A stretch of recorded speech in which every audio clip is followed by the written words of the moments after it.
On va accueillir nos invités pour lui rendre hommage ce soir. Jean-Michel Jarre, bonsoir, bienvenue.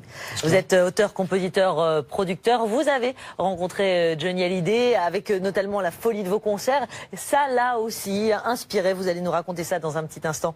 On se souvient de concerts extraordinaire de Johnny Hallyday. Vous, il y a eu bien sûr Houston, il y a eu bien sûr la Défense, il y a eu Moscou, il y a eu Pékin. Vous avez été le précurseur en la matière. Johnny Hallyday, ça a été évidemment la Tour Eiffel, le Stade de France. Et encore, je ne cite que cela, mais on pourra y revenir très largement. Et j'avais envie de vous entendre là-dessus parce que vous avez vraiment ça en commun. Vous l'avez un petit peu initié. Comment ça s'est passé? D'abord, moi, je voudrais dire que les gens qu'on aime, on pense toujours qu'ils sont éternels. Et en fait, ils le sont. Et je pense que bien après que les unes des journaux soient passées à autre chose, on continuera à ce que la tendresse qu'on a pour Johnny demeure intacte. Et je pense que ça, c'est assez rare. Parce que souvent, il y a un artiste, il y a quelqu'un, une célébrité, quelqu'un qui meurt, on en parle pendant une semaine, et puis finalement, ça s'efface. Je pense que dans le cas de Johnny, je suis absolument convaincu que la tendresse que nous avons tous pour lui, au-delà de la voix, au-delà de l'artiste, de l'être humain tout simplement, demeurera.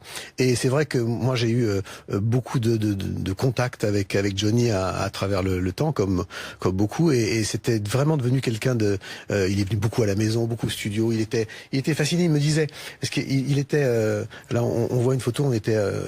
aux Victoires de la musique pour notamment justement le concert de Houston, et lui je crois que pour une chanson de l'année, une de ses chansons de l'année. Et en fait c'est vrai qu'il avait toujours cette envie aussi d'aller au-delà des frontières, de s'exporter. Il me disait, tu comprends, toi c'est plus facile parce que dans l'électronique il y a personne, dans le rock quand même il y a du lourd. Et il me dit, moi tu comprends, je suis l'Elvis français, mais aux États-Unis il y a Elvis Presley. Donc, mais c'est quelqu'un qui a effectivement mon agent de Los Angeles m'a appelé il y a 1 heure pour me dire qu'il avait vu justement la nouvelle à Los Angeles, aux États-Unis, et que c'est évidemment quelqu'un qui, au-delà des frontières, marque pas seulement le rock français, mais marque le pays. Le pays, bien entendu. Bien sûr. Le patrimoine français, c'était Johnny Hallyday aussi. Angélie, j'arrive vers vous dans un petit instant. Gilbert Montagné, normalement, nous entend cette fois. Gilbert Montagné, vous sortez de 2 soirées sur scène aux Folies Bergères. Merci, du coup, de nous répondre ce soir. Vous aviez, vous, une relation particulière avec Johnny Hallyday, hein. Vous avez même commencé à l'aimer. Vous n'aviez pas 10 ans. Exactement, Nathalie, bonjour, bonjour Jean-Michel et bonjour Philippe, je crois que vous êtes aussi sur le plateau. Ça a commencé, j'avais 9 ans. J'avais 9 ans et j'ai complètement flashé sur Kill et Watch, je veux dire, tous les titres de cette époque-là. Et ce qui était dingue, c'est que quand j'écoutais ces disques, je sautais comme un dingue dans la petite salle à manger qu'on avait. Et je m'imaginais en studio avec lui, à 9-10 ans. Vraiment, alors que je savais pas du tout ce que c'était qu'un studio. Et imaginez que 9 ans après, on s'est rencontrés puisque en 72, Johnny a accepté de participer à une fiction qui était sur moi, qui s'appelait Pour une pomme, sur une chaîne de télé. Et imaginez que moi je vois arriver Johnny qui est à côté de moi et qui me dit voilà, tu sais, on est dans un métier, on est toujours tout seul de toute façon. C'était le miracle qui devenait vrai. Et ça, c'est extraordinaire quand ça vous arrive, ça. C'est-à-dire quelqu'un qui vous rêvez, que vous admirez. Puis j'ai expérimenté les premiers tracks en 63 quand j'ai écouté, j'avais donc 12 ans, j'ai écouté la retransmission d'une première à l'Olympia, à la radio. Et vraiment, Nathalie, j'ai ressenti ce que c'est que le track. C'est-à-dire que maintenant, évidemment, je sais ce que c'est. Vous venez de parler de Folies Bergères, je viens de faire la dernière hier soir, et je sais très bien que c'est ça que j'ai ressenti à l'époque, à 12 ans, avec Johnny. D'ailleurs, il faut absolument que je me procure le live de 63, parce que je l'ai pas, et pour moi, c'est vraiment un live que j'adore. Gilbert Montagné, vous avez évidemment écrit une chanson sur Johnny, pour Johnny, en 1981, sur un air de rock. Comment il l'a vécu? Racontez-nous sa réaction quand même. Je me rappelle très bien que je lui ai fait entendre dans sa voiture. Et ça commençait quand j'avais 10 ans dans la cour de l'école, on aimait s'amuser à Johnny Hallyday. Parce qu'en fait, chez les non-voyants à l'école, Johnny c'était énorme déjà, comme partout évidemment. Mais nous, ça prenait encore autre chose, dans le sens où c'était... un exutoire à une certaine forme d'expression, parce qu'on savait que Johnny, c'était, en tout cas l'image qu'on voulait lui donner, c'était un peu un bagarreur à l'époque et tout ça. Et nous, dans la cour de récré, on aimait ça. Donc quand je lui ai fait écouter la chanson, ben, il était très heureux et ça me fait plaisir vraiment. Et alors après, on s'est rencontrés en 79. On s'est retrouvés en 79, puisque quand je suis revenu des États-Unis, il m'a proposé vraiment, mais tellement naturellement. Il avait appris que j'étais revenu et il m'a proposé de venir au pavillon de Paris à Pantin, prendre le clavier. On n'avait même pas répété et 3-4, on a fait tous les rock and roll de la série. Et c'était extraordinaire. Pour moi, ça m'a redonné une telle confiance parce que le public de Johnny, qui lui est très voué, m'avait fait un super accueil. Il faut dire qu'il m'avait vraiment bien présenté. Et Johnny, c'est énorme pour moi. Merci beaucoup Gilbert. Merci Gilbert Montagné d'avoir réagi ce soir en direct et on sait votre émotion. Merci beaucoup Gilbert Montagné. Dans l'intervalle, Jean-François Chenu nous a rejoint. Bonsoir. Bienvenue, vous êtes consultant Universal Music. Johnny Hallyday qui s'éteint à 74 ans, même si, et Philippe Manœuvre le disait, même si on était préparé, même si on savait depuis des semaines, des mois qu'il souffrait. C'est aujourd'hui une page qui se tourne, c'est 60 ans de carrière. Personne, il n'y a pas d'égal en France. Il n'y a pas d'égal, il n'y en aura pas. Il n'y aura pas un deuxième Johnny Hallyday. C'est une carrière tout à fait exceptionnelle. 60 ans au sommet, parce que arriver au sommet, c'est une chose. Y rester pendant 60 ans, c'est autre chose. Et Johnny a eu ce talent extraordinaire de faire cette carrière en s'entourant de compétences et d'artistes et de compositeurs, d'auteurs qui lui ont permis de faire des chansons qui sont dans notre patrimoine et que tout le monde connaît. De faire, j'allais dire Patangeli, les bons choix au bon moment, de savoir adopter les virages qu'il fallait pour se renouveler, parce qu'il s'est renouvelé perpétuellement, Johnny Hallyday. Oui, il a toujours été rock, mais je pense sous le contrôle de mes collègues et amis, je pense qu'il a eu un grand virage avec justement les albums de Berger et de Goldman. C'était vraiment un virage que le public pouvait ne pas prendre avec lui. C'est-à-dire que c'était plus que le rock, c'était savoir chanter de la pop ou des ballades, etc., savoir montrer ses failles. Et je crois que ces deux albums coup sur coup, je crois que c'était 85-86, Berger et Goldman, ont su montrer les deux, c'est-à-dire garder le côté rock et entamer un virage qui était. Il a amené des gens, il a amené des gens à lui qui étaient. Et le Rodagil, Cadillac, les trois, c'est vraiment trois albums. Il y a Berger, Goldman, Rodagil. Plus rock avec Rodagil. Et mais Rodagil est. Plus moto, plus. Voilà, il y a possible à moto, la chanson de David.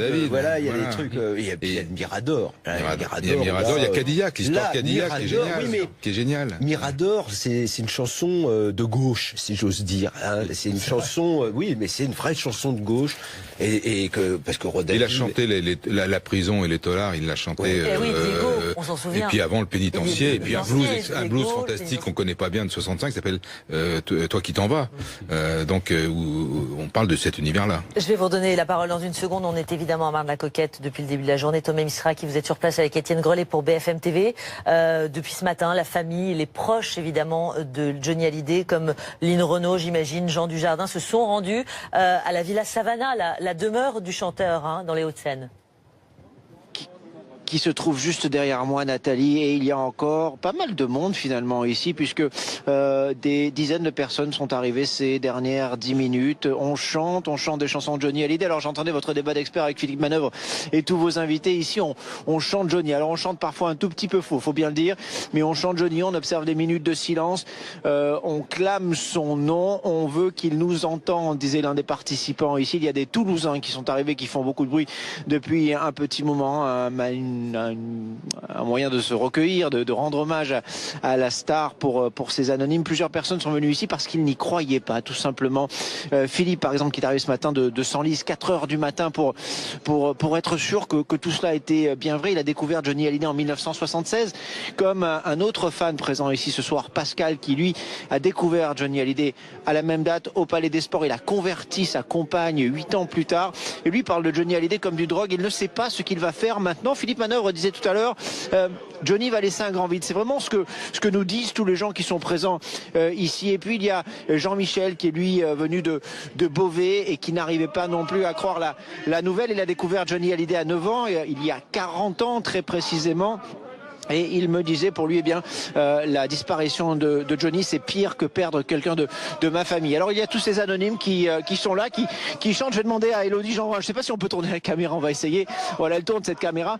Vous voyez, ça chante pas mal quand même ce soir aussi, peut-être pour se réchauffer. Et puis, il y a toutes les célébrités qui sont venues ici tout au long de la journée. Brigitte Macron, bien sûr, dont on a beaucoup parlé. Vous avez pu suivre son départ en direct sur BFM TV, qui est resté 1 heure avec Laetitia Hallyday et le reste de la famille de Johnny présente dans cette résidence à Savannah. Ce soir, les couples Macron et Hallyday, merci Elodie pour la lumière, se connaissent depuis quelques mois par l'intermédiaire de Lynn Renaud, qui était présente ici aujourd'hui, comme Jean Dujardin, l'acteur, comme Muriel Robin, la comédienne, comme Claude Lelouch, encore le réalisateur. Tous sont venus ici à Marne-la-Coquette aujourd'hui rendre un dernier hommage à Johnny Hallyday.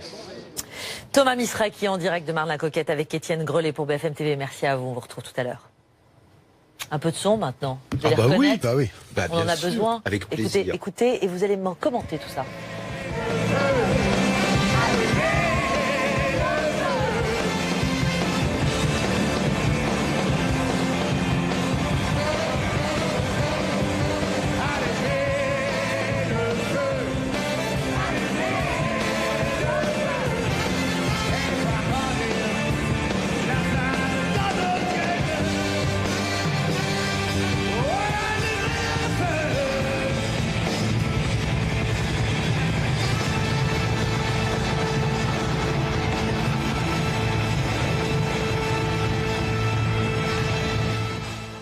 On est au Stade de France en septembre 98. On se souvient de cette entrée phénoménale en hélicoptère. Philippe Manœuvre, on se souvient même de Michel Drucker qui disait, quand il l'avait interviewé, ou même après dans son spectacle, qui nous dit c'était de la folie furieuse. Même moi qui pilote, j'en tremblais. D'abord sa voix avant d'aller sur le show. La voix de Johnny, Philippe Manœuvre, c'est unique, puissante, rocailleuse. Elle a une signature à part.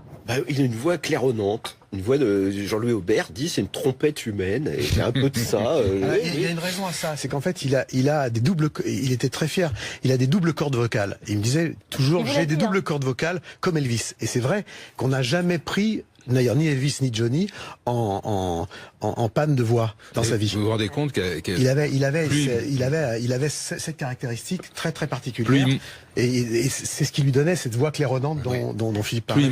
Mais ça n'aura pas dépassé nos frontières, j'allais dire. Est-ce que ça lui faisait mal à Johnny? Est-ce qu'il en souffrait? Parce que vous nous l'avez dit, Jean-Michel Jarre, l'électro, ça lui aurait permis, et c'est pour ça que vous il y a eu un moment même où il m'avait demandé, enfin plusieurs fois, on a travaillé ensemble, et puis moi j'étais à l'étranger, ça s'est pas passé. Et puis à un moment, il était obsédé par le fait de faire un disque électro. À l'époque où Madonna avait fait Ray of Light, c'était vraiment une.